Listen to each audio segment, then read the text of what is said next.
अस्सलामु अलैकुम वरहमतुल्लाहि वबरकातुहू। सुलेमान अहमद, कैसे हैं आप लोग? सारे ठीक ठाक हैं और उम्मीद है कि खुश होंगे। रमज़ान की तैयारी हो रही होगी,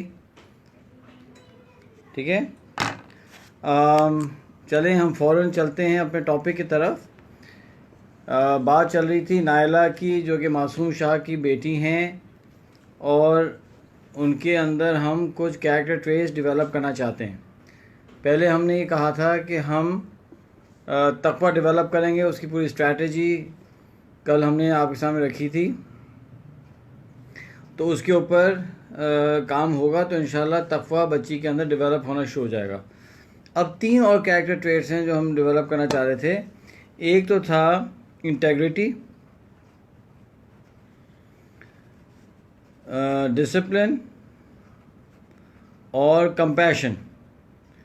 ये 3 ट्रेड्स हमने डेवलप करने, ठीक है। तो अब हम क्या करेंगे, पहले इन तीनों को हम डिफ़ाइन करेंगे कि और फिर स्ट्रैटेजी बनाएंगे। मेरी जो नीयत है वो ये है कि आपको एक फ्लेवर देना कि किस तरह से कैरेक्टर ट्रेस डेवलप होते हैं। हो सकता है कि 2 लोग हों, दोनों में इंटेग्रिटी डेवलप करना हो सकता है कि एक की स्ट्रैटेजी डिफरेंट हो, एक की स्ट्रैटेजी डिफरेंट हो। जैसा हमने कहा था कि जी नायला छोटी है, उसको हम मुराकबा जो है, मेडिटेशन वाला जो है वो टेक्निक या तरीक़ा नहीं उसको देंगे। तो ये गलती होगी कि आदमी सोचे कि यार इस शख्स में इंटेग्रिटी ऐसे डेवलप हुई थी तो इससे अब सब में इंटेग्रिटी डेवलप कर दें। ये does not work that way. You have to analyse, आपको एनालाइज करना होता है ईसा जान अल्लाह वाला साहब कि क्या उसका सिचुएशन है, क्या उसके मेंटल मैप्स हैं, क्या उसका बैकग्राउंड हिस्ट्री है। उस हिसाब से आपको स्ट्रैटेजी बनानी पड़ती है। फॉर एग्ज़ाम्पल हमने ये देखा कि नायला का जो अकायद के अंदर इशू आ गया था, अल्लाह सुब्हानहू तआला से कुछ नाराज़ हो गई थी नाउज़ बिल्लाह, तो पहले उस चीज़ को रिज़ॉल्व किया, उसके बाद अगला स्टेप उठाया था। अच्छा जनाब, अब हम आए थे इंटेग्रिटी। सबसे पहले सवाल है कि इंटेग्रिटी क्या चीज़ है, इसको समझना चाहिए। जो क्लोजेस्ट वर्ड उर्दू में आता है इंटेग्रिटी का, वो है दयानत। तो इंटेग्रिटी क्या है, इसकी डिक्शनरी मीनिंग ये है कि वो the quality in a person that makes you follow ethical moral principles, you know, यानी वो हमारी अंदर क्वालिटी जिसकी वजह से हम उसूल व ज़वाबित को फॉलो करते हैं, ठीक है। ये एक DMR है, यानी डिस्क्रिशनरी मेंटल रूटीन है, एक मेंटल स्क्रिप्ट है कि मैंने रूल्स को फॉलो करना है। ये होता है इंटेग्रिटी। तो जो बंदे के अंदर इंटेग्रिटी होगी वो ट्रैफिक रूल्स को भी फॉलो करेगा। अगर एक शख्स ट्रैफिक रूल्स को तोड़ता है, इसका मतलब ये है कि इसके अंदर इंटेग्रिटी की कमी है। वो स्कूल में जाएगा, वहाँ रूल्स फॉलो करेगा। वो मस्जिद में जाएगा, वहाँ लिखा होगा कि चप्पलें सिर्फ यहाँ रखें, तो चप्पलें जगह पे रखेगा। वो घर में आएगा, घर के रूल्स को फॉलो करेगा। और फिर जब उसके सामना दीन से होगा, शरीयत की बात आएगी, तो शरीयत के रूल्स को भी वो फॉलो करेगा।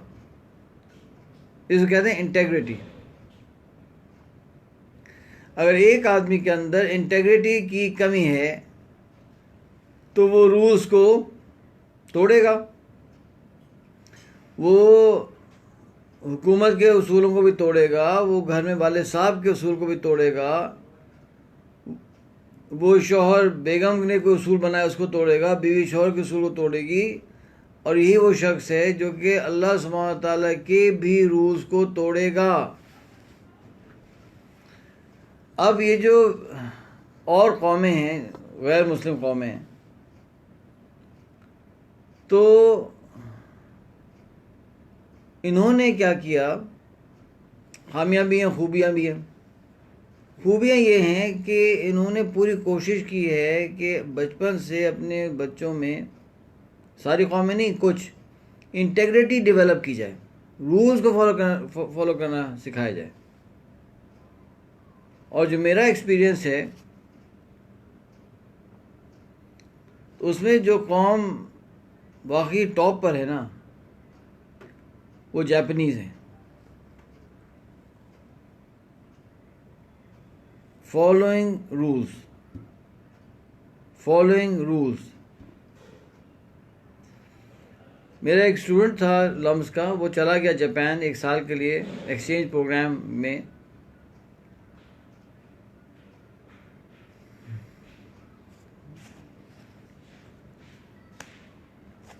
तो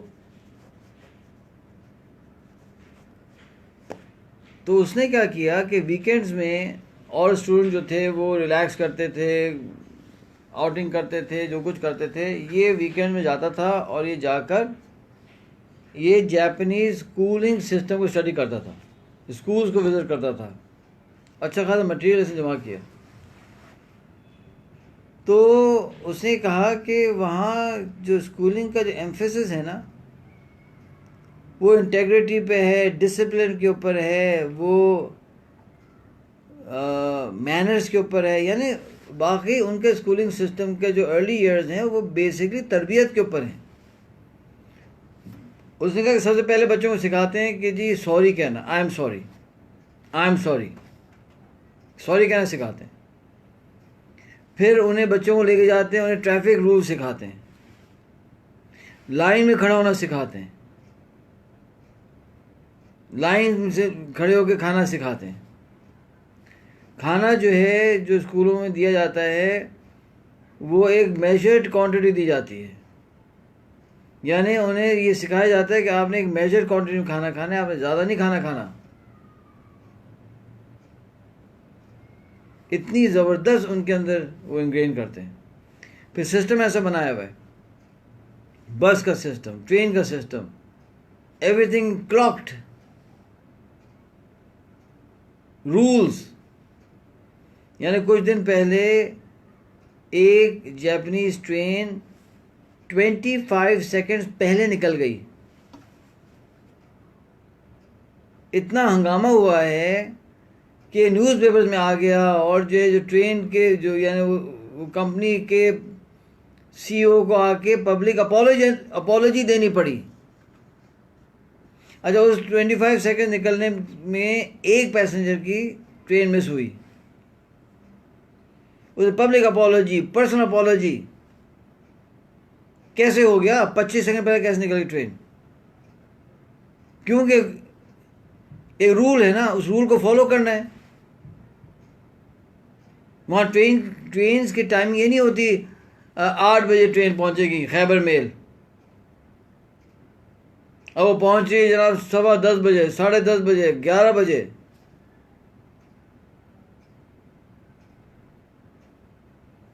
आठ नहीं होता वहाँ भाई, वहाँ होता है 7:58 minutes and 15 seconds। Arrival 7:59 and 45 seconds। Departure.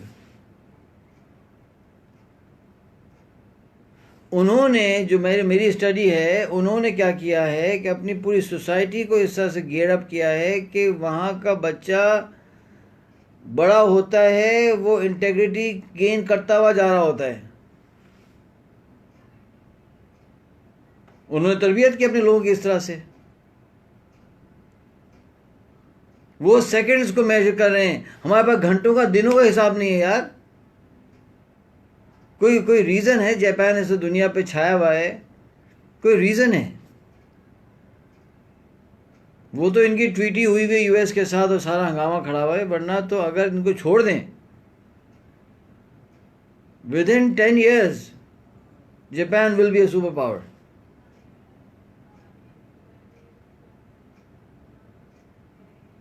हमारे दोस्त के जानने वाले बताया उन्होंने कि फ्लड आ गया जापान में, तो वो गए सामान लेकर, वो भी गए कि हम भी डिस्ट्रीब्यूट करेंगे एफेक्टीज को। एक जगह पहुंचे तो देखा कि एक लाइन लगी हुई है और लोगों को डिस्ट्रीब्यूशन हो रही है। फ्लड बड़ा हार्ड हिट था। तो 12 साल का बच्चा था, जफ़र हासन साहब 12 साल का बच्चा था, वो बीच में लाइन में कहीं खड़ा हुआ था। किसी ने इनसे कहा, हमारे दोस्त के दोस्त से, कि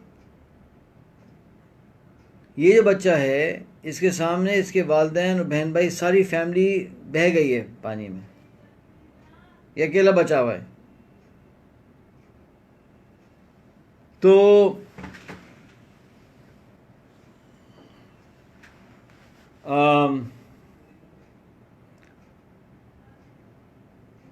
इन्होंने सोचा कि चलो बेचारा इतना वो है, यतीम हो गया बच्चा, तो इसको थोड़ा सा फेवर कर दें। उन्होंने ले जाकर वो खाने का पैकेट दिया